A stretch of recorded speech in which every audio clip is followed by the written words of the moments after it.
Hello and welcome back to the Innings Break Podcast. Today we have our fifth episode, and yes, we've been on a little break, but we're back and we're raring to go. Today we're going to be discussing some spicy opinions from our guests and hosts. But first of all, we have a very new guest today, and that person is called Tush. Tush, do you want to introduce yourself and answer perhaps some of the spicy questions that we sent you? Hi there, it's Tush here from India. Um, I've been following cricket since about a decade. My favorite cricketer is Stephen Smith from Australia, and the most overrated cricketer, in my opinion, is MS Dhoni. And my favorite cricket memory of this decade is Dhoni hitting that six in Mumbai in 2011. Oh, that's interesting. Um, so yeah, that's about it. We will talk about a list of topics today. Why is Dhoni overrated? Um, I just think he gets lot more attention than the cricketer he is deserves. And the innings, the runs that he gets you at number 7 is not the kind of runs that you expect. I mean, his average is pretty good. It's over a 50. But if you have followed him batting since over 3 or 4 years, you'd realize that he doesn't he doesn't contribute a lot. I mean, he doesn't contribute what you expect a batsman averaging 50 at number 7 to do. He bats slow, and at the very end, when there's nothing to win, he hits a couple of sixes, and that's about it. If you look at his competitors like Bevan, etc., and they were always in the chase, always trying to win. But Dhoni gives up too easily, and his batting is finished since 2017. It's very apparent, isn't it?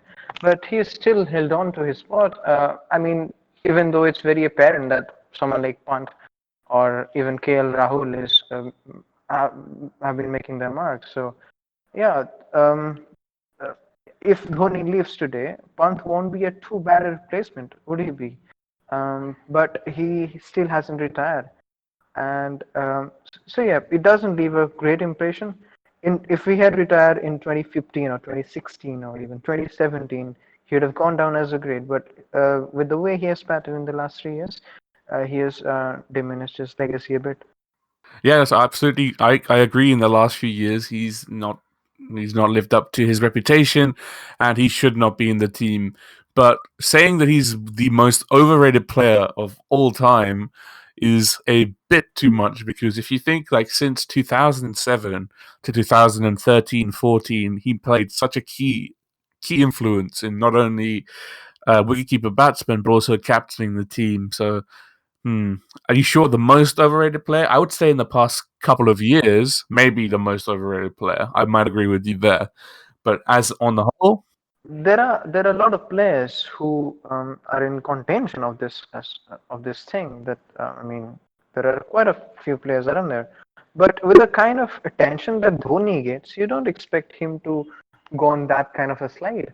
I mean, it's been 2 years. I mean, in these 2 years, it's been very apparent. I mean, if you remember in England, I think the challenge, because I think one of the reason that there's a fanboyism, and like the reason people worship Dhoni in India is that there hasn't been a good wicketkeeper batsman who has replaced him um, with his skills. So Pant was obviously seen. Yeah, see, obviously Pant was seen as somebody as who could replace it, but with his erratic shots, getting out on first ball, trying to hit always, um, kind of did not fit in with what we expect from number 6 and number 7, right? It's an yeah, but Pant is only 22, if I'm not mistaken, and he's already has a couple of turns in away test matches. He has a turn in England, he has a turn in Australia, which no other Indian wicketkeeper ever scored. So, I mean, it's already quite a bit of milestone for someone who is 22, and he got those when he was 20. I remember he was 20 when he got that turn in England, and I guess he was 21 when he got that turn in Australia. So that's quite a bit of achievement. very If you shit look at it, wicketkeeper, man. he has the talent. he's He scored a probably lot of runs in IPL. I mean, I know that IPL yeah, and he's a Test Yeah. match shit cricket keeper, and man. international cricket He's a shit keeper. are a completely Well, I different think ball he's a good game. keeper, But dude. I saw him he in gave wickets Australia, even and in he IPL. wicket kept really well, and in England he did well. He's He just did inconsistent. well. Easy. Exactly. Um, yep, Well, yep.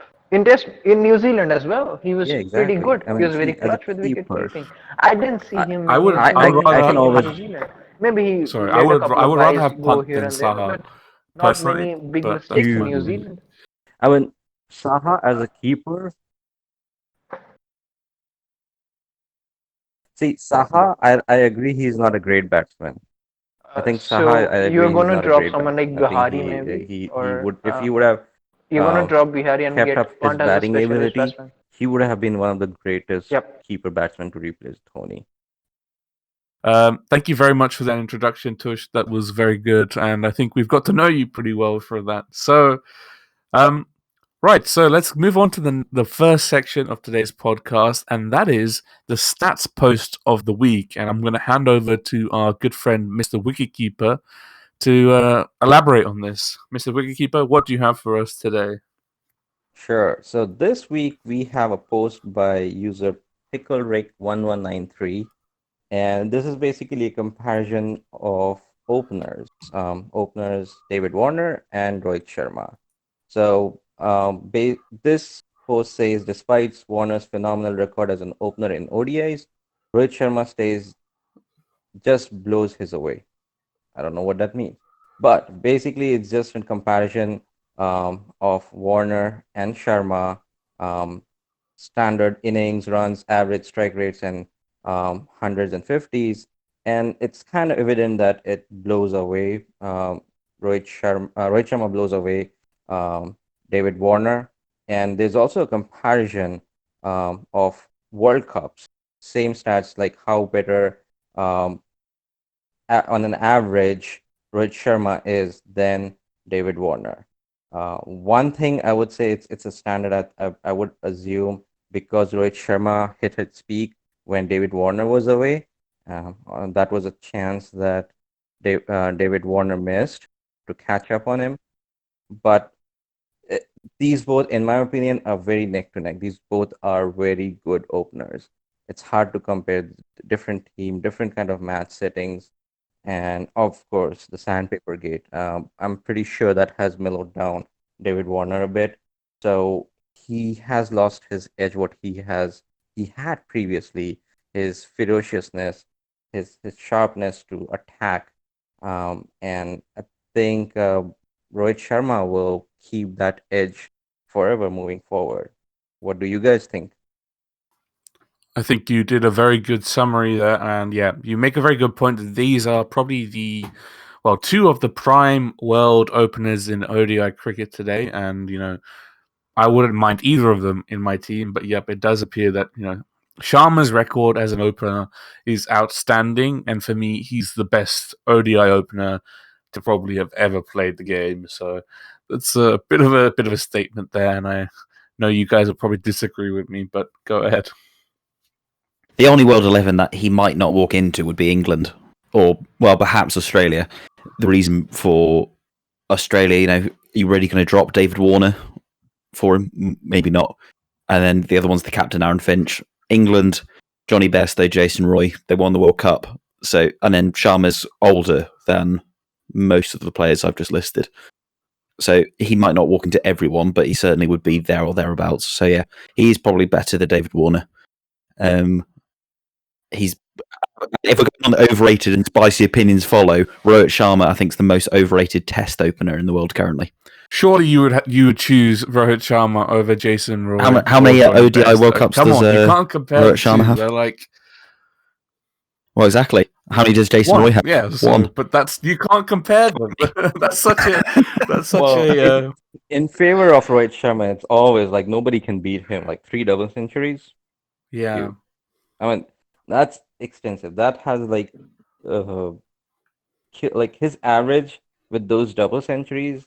Imagine if you take that away, how far it's gonna go down. Imagine that. But you can't But take it away. It's absolutely, yeah. I mean, 58 averaging is huge. Like you're almost touching 60, and that too, yeah, he's kind of late bloomer, right? I mean, he's been in side since almost 2007. He's been playing yeah, various spots. He's not been opener for a long time, and then he came back, secured his position first of all, being as an opener. Then he had those several double centuries, and then coming to being a sturdy, like wonderful World Cup. Unfortunately, in a losing cause, but yeah. he is at his prime. I think we have Right. to see like, if you want to compare him all time, he still have some time to be compared with all times. Like he still have to finish I th- his career, right? What he still has happens? He go 2 or 3 years left. maybe. I mean, what happens? He goes down Yuvraj Singh and Dhoni's path. Like he's He just won't. carrying, he's just lingering, and he doesn't. No, He's not ready to he quit. won't. I have faith. I have faith in him more than I did with them. Yuvraj was a special case, right? Because Yuvraj had cancer, and coming back from cancer, he was not the player that he was like before that. So I feel sympathy with Yuvraj, but um, yeah, this guy's just got better. And the best thing about it was that he was literally told to like almost leave the team, and then someone had the magical idea to put him as an opener, and everything just changed. It was an amazing story. I think just in a World 11 right now, I would have Jason Troy and Rohit Sharma because look, David Warner and Rohit Sharma, I just think are similar players in terms of talking the ball. I mean, they strike at 95 and 93 respectively. I just need someone who strikes at 110, and Jason Troy is that bloke. And he already, as somebody else pointed out, I just think it's just wicket keeper. Um, he has already a, he has already won a World Cup, and he really fit into that England modus operandi. So I think Rohit Sharma won't fit into England World or rather England ODI 11 at the moment because they have a fixed modus operandi and they wouldn't want to tweak with that. Um, they have their ideal 11, isn't it? Or ideal squad. And this is the squad that won them the World Cup. They have been preparing with it since 5 years. They have the exact same modus operandi. Why would they want to tweak with it? I mean, I just think that strike rate is a bit undervalued in ODI cricket. There was this post about Sachin not being there in Australia, Indo-Australia ODI 11. I just think Sehwag was a better ODI opener than Sachin. Sachin averaged 10 points more, but Sehwag struck at 20 points. I would have Sehwag and Sachin open together personally. Good balance. They were my favorite two opening. Sachin went at 90 runs per 100 balls, right? And Yeah. Darren Gilchrist struck at I don't know 105 or 110 in that era. Okay. Well, I think it's a different era. It's a different ideology. Like when Sachin was an opener, he was, I think, one of the first one who instilled the idea of coming, like what's the ODI inning should be. You should be scoring more in first few overs rather than waiting or making the ball dull. So changing that long, and also like one thing that Sehwag was missing was he would be great when he has a good day. That's it. Otherwise, he's shit. Like he's not a great fielder. He's not a great Yeah. anything else. He's like I don't even have to bait you Indian fans into making controversial statements. But I think moving on from this Sharma and Warner, one thing I just want to say, these two could become the best openers for World 11. One of the key thing is left hand right hand combination. Right. That that's one thing. Exactly. That's very important. If you play cricket, I mean, I played cricket as a wicket keeper, I was fine. But as a captain, as a fielder, moving the field around for each ball when these guys take singles, it's pain in the ass. So Yeah. absolutely, this is a very critical thing which a lot of people don't think of. Yeah. Okay. Let's. I think we've discussed the post pretty well. Both fantastic openers, and time to move on to the spicy opinion of the week. Now, the first one is going to come to us from our very own Mr. Wicketkeeper.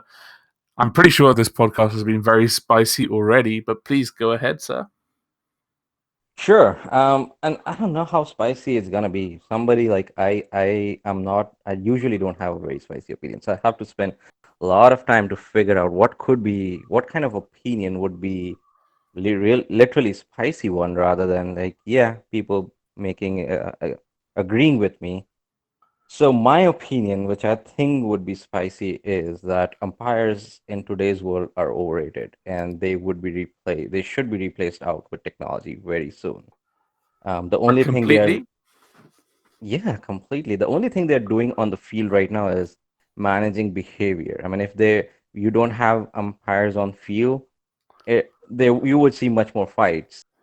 I would see it would be much more fun to watch a game, but Yeah. but I don't feel like if technology evolves furthermore on cricket, you don't need umpires anymore. LBW, we cannot rely on them. Edges, hard to determine.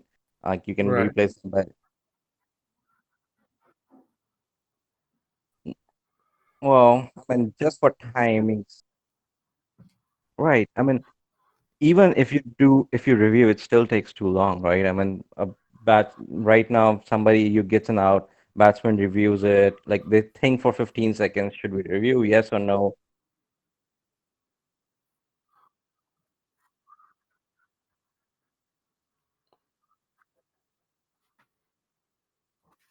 Absolutely. Yeah, yeah, I agree. I mean, this is the change, and technology will evolve. I have full faith in technology. Yeah. Okay. Maybe I have even a before ball is ball, they will decide it's out or not.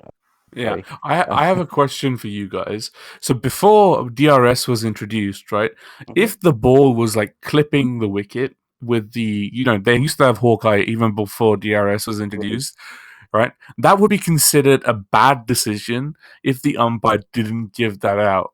Nowadays, it's considered a good decision. Do you think that that is fair? I think umpires' call should be out. Right. Yeah. If you're out, you're out. Mm, I think umpire's call should stay with the umpire.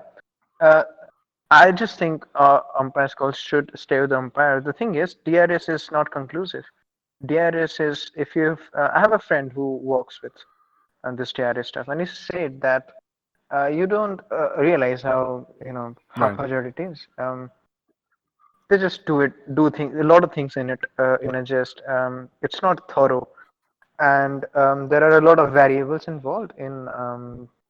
There is a point to there is a point to having DRS. The thing is, there is going to be some outrageous calls, and you have to take that out of the game. Okay, but is it a bad decision? Say, for example, if it hits the stumps, but the umpire says not out, because I think that's a bad decision. Nope.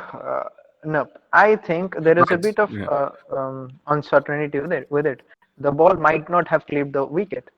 Do you understand me? The ball might not Okay. have clipped the wicket, and DRS is not See, conclusive. the Okay. I DRS only isn't thing telling is, me that. you. even umpire, whatever umpire gave a decision, that's also probably not a conclusive decision. Um, it's just intuition. Umpires, LBW, it's always going to be tricky. You do it with DRS, or maybe in future DRS will evolve, and I'm sure team who's working on DRS, they're working hard on improving it. There would be some more sensors. Maybe in future the balls will have the sensors. Balls and bats will be um, um, able to give you the data that you nicked it or not. The hotspot is not needed. Like edges, like it's hard to listen. No balls. I think no balls is something absolutely umpire should not be responsible of. If you keep taking those points away, what umpire is responsible of, eventually you'll feel what that person standing there just to become a human figure, like to make it as a human process, it's useless. And in my opinion, maybe in 10 years, maybe in 5 years, um, this this position will be lost by automation. So Interesting. Completely removing umpires from the game is, isn't it a bit far-fetched? Uh, Maybe I not in mean, five you years' can time. reduce Maybe their in 10 influence, years' but time. mm, maybe 15 or maybe 20, not earlier than that. Do you see, DRS has been around since 10 years, isn't it? And 10 years is a long time in technology, but it still has that umpire's call thing. So, yep, it has improved, but No, I just don't think that you can't take umpires out of the game. They have to be there. I think the only thing umpires currently do is standing between Virat Kohli and Tim Payne. If Tim Payne swung for Virat Kohli, can you imagine the memes? End of his temporary captainship. That would be fun game to watch. Okay, so I think that's a very good, spicy opinion, Mr. Wicketkeeper. Very well thought out, outside the box, and yeah, I quite enjoyed that. I see your point, and I'm not totally against it, but I do think that replacing umpires totally is a bit too far. I think reducing the onus on umpires and relying on technology more may be something more realistic, but yes. Well, let's see. Maybe we'll take this again in 5 years. Yeah, maybe we will. This will be an episode, and we'll look back and say, "Remember that time Wicketkeeper said that there will be no umpires?" Well, he could tell the future. Now, let's see. All right, let's go on to the next spicy opinion. Okay, mine's very spicy and very controversial. So, this is mainly aimed at Angry Lettuce for all the baiting that he does to us. So, yeah. Here we go. The England cricket team are benefiting from England's colonial past, and as a result of their past horrors that they've committed on the world, that they're benefiting from their cricket team with players like Jofra Archer and all the South African players that they have. And without them, they would be a very, very average team, and nobody would think twice. Okay, there we go. That's it. I'm done. Bye-bye. Ben Stokes from New Zealand. Okay, we'll take this from the top. Let me have a breath.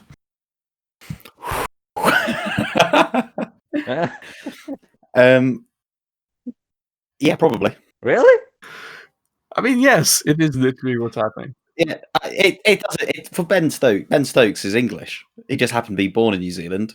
Kevin Peterson. But his parents, well, his mother was English, so you can't really fault him there. Jonathan Trott, his parents were English. Andrew Strauss, his were English. Yeah, but why is that? Why is the connection there? It's because of England's colonial past, right? Well, true, but I think cricket is because of England's past, right? You can't fault Jason Troy or Ben Stokes because they were raised up in England. Jason Troy, if I'm correct, he was in England since. No, he went to and same with what is it? The Curran brothers. The Curran brothers. Their father played for Zimbabwe. Yeah, it's. I don't like it. And also with Jofra Archer, it really pisses me off. He's literally played for the West Indies under-19 team. I could. The Jofra Archer one is probably fair if you were annoyed at it, given that he's played for the Windies. But it's not his fault though that the Windies are carnage. So imagine all these like English fans, like you're saying, like Jofra Archer should have played for West Indies. Do you think you would have won World Cup without him? I'm just curious. I don't know, because David Willey was not a. I think David Willey was a really good backup personally, and he was a really good batsman. He was striking the ball pretty well. So I think it's kind of harsh on David Willey out of everyone, because the rules changed pretty much to accommodate. The major problem with this opinion is cricket is a colonial hangover. So by your same reasoning, there's nothing massively stopping an Englishman playing for India.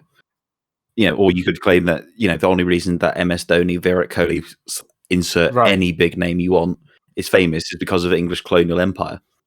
This is so spicy. Yeah. And is this really the topic we're going for with the protests around the world? True. My God, Rav. It is. Right, no. This is just for the entertainment of our viewers. There's no spice. It's all love between friends. It's okay. But yes, that is true. I am on board with that. But yeah, I don't like them benefiting from the past. It's and I think with the new regulations in South Africa, it's less and less. It's going to happen less and less. Is that correct? With the no, but for a Colpack these days, you're required for you to have played for South Africa, which would then invalidate you from playing for England. So with the end of Colpack, you could see South African players brought over as international players and then qualified through residency.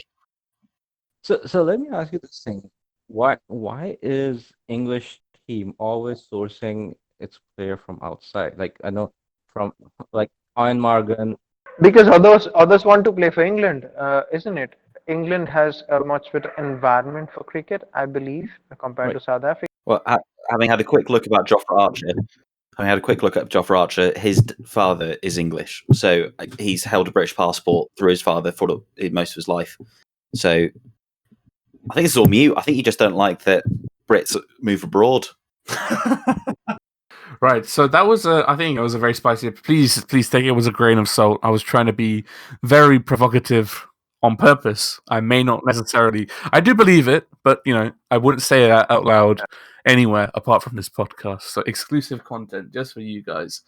Right. So next up is we have Tuss with our third spicy opinion of the week. I think Steven Smith is the best batsman to have ever played the game, and that includes everyone. Don Bradman, Sachin Tendulkar, Brian Lara. Don Bradman, of course, that's his closest competitor. I just think Steve Smith beats him. I'll tell you why. Say list of cricketers. KP averaged 47, so he's probably not even in contention. Lara, Tendulkar, Callis, Barrington, who else? Sobers. Um, Ponting, whatever. So why I'll tell you that. Do you know about Ajantha Mendes and how he was discovered? Yeah. How he was found out? And that thing didn't exist in Don Bradman's time. And as a batsman, you get a lot lesser reaction time than you get as a bowler. As a bowler, you can work on your technique. You can totally revamp your technique and go as you go. But as a batsman, you have a very limited reaction time. And once you're found out, it will take you a long time to come back.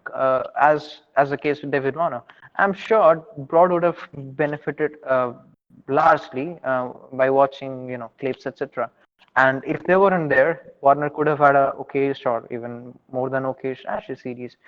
So I think as batsmen have very little reaction time, and Smith, now that Smith is batting in this generation, and there is a lot of clips to work with, there is a lot of intelligence to work with, and he has a very limited reaction time as a batsman to neutralize the bowlers, and he still averages 70 70 as a batsman since I am triggered. started I playing am as a so batsman triggered. since We'll wait for you. 2013 in the India series.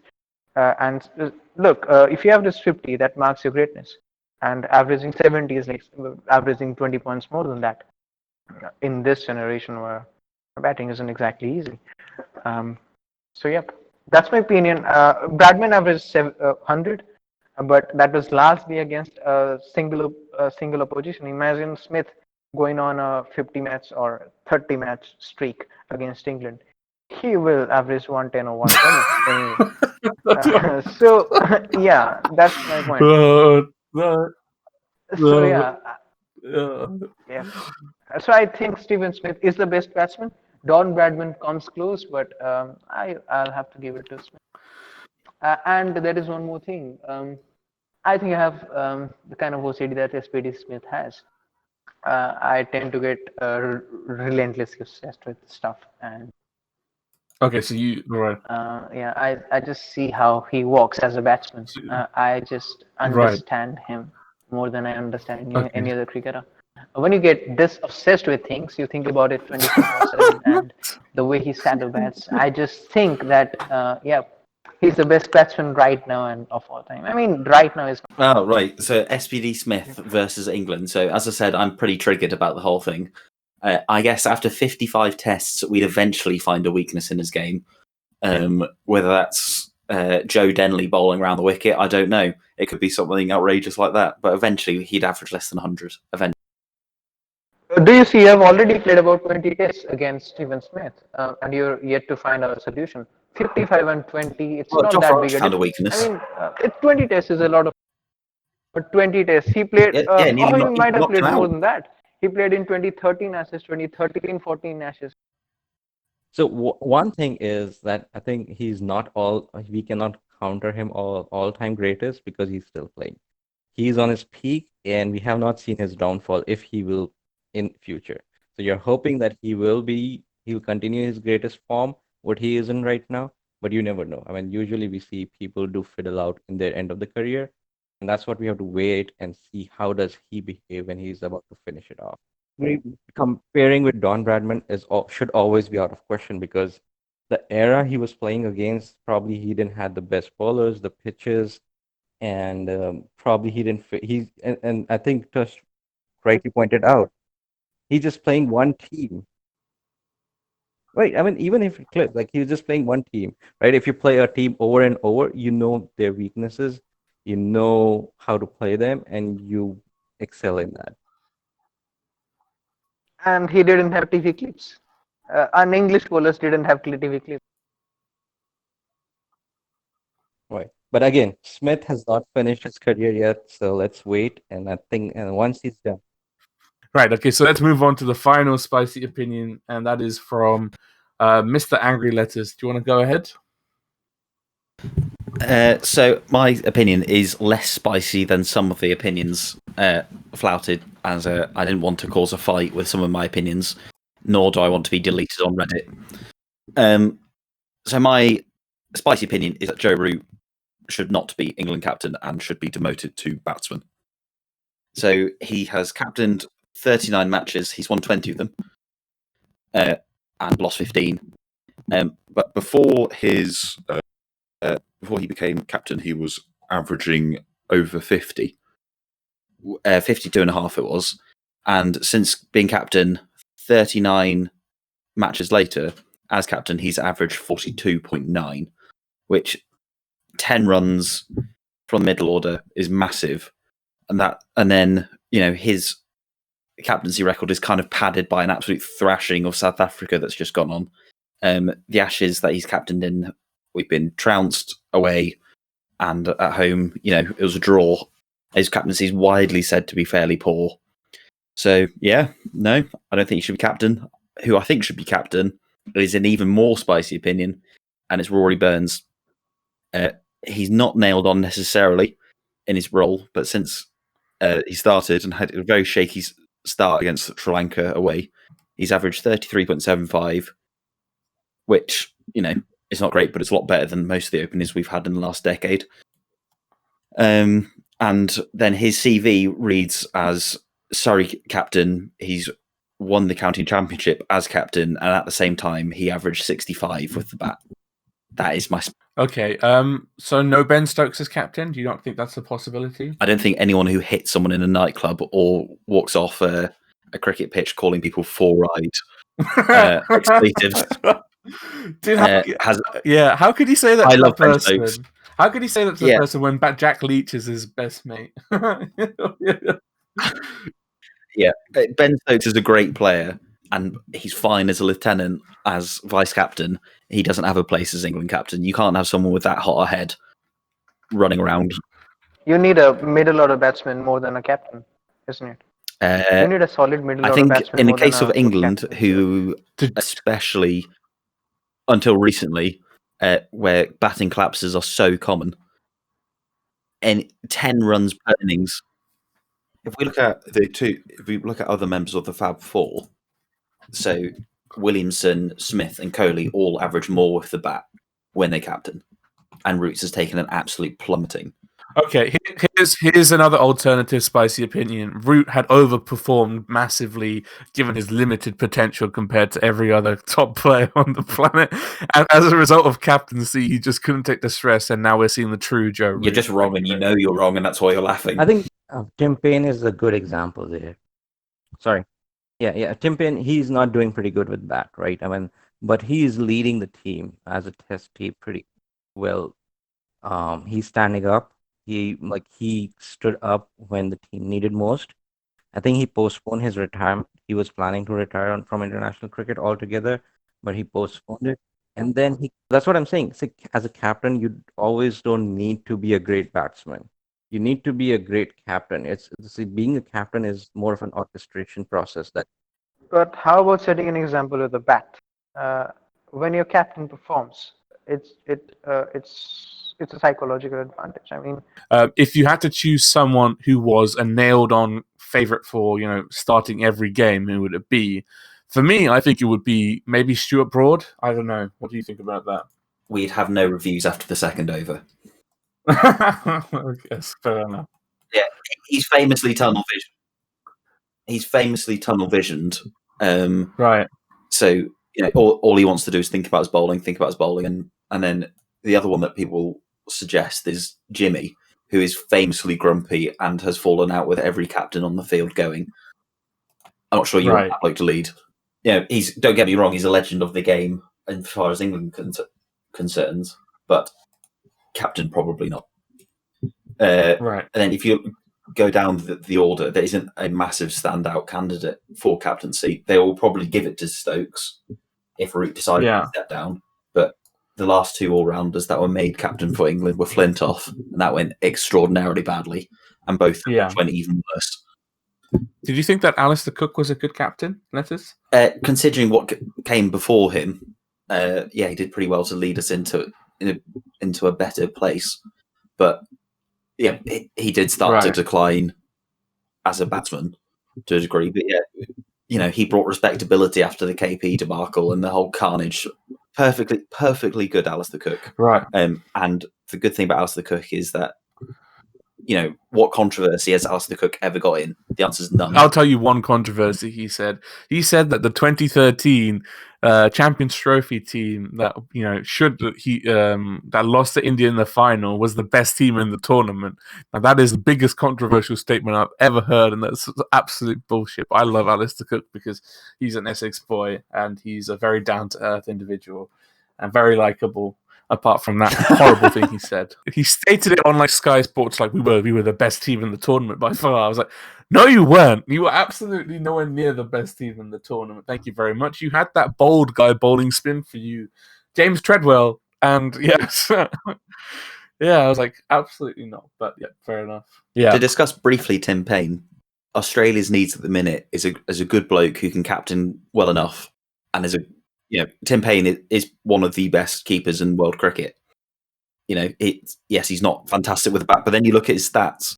He only averages half a run less than Brad Haddon, who was, well regarded, much better regarded with the bat. So, and then as a wicketkeeper, I can always vouch for keepers, but as a wicketkeeper, I would say you can be a better captain and not worried about your batting. Because if you're a keeper and a good captain, I think people will look away on your batting stats. If you're doing good on your keeping, if you're doing good on your captaincy, batting should not be a prime concern. But if you're just a batsman, and as what example let us mention, right, it does impact your batting average, and that's reason you're in the team, then that should be impactful. Maybe all teams should move to this process, groom the keepers as a captain since beginning, since when they grow up, and that could be a great strategy.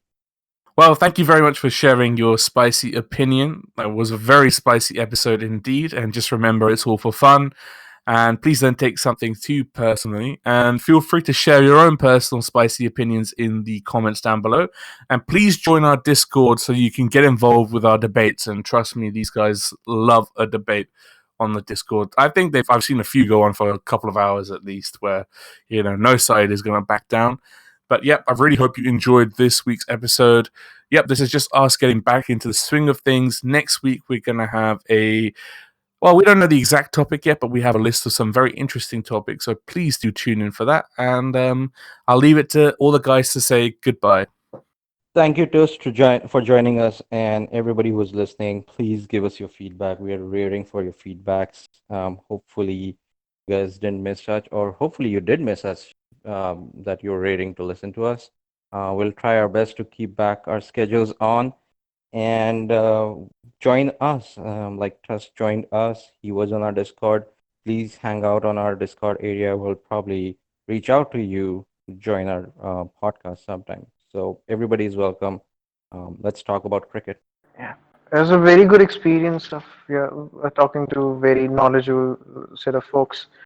I'm sure you'll enjoy it if you come over to Discord and join this group and be a part of this podcast if you feel like.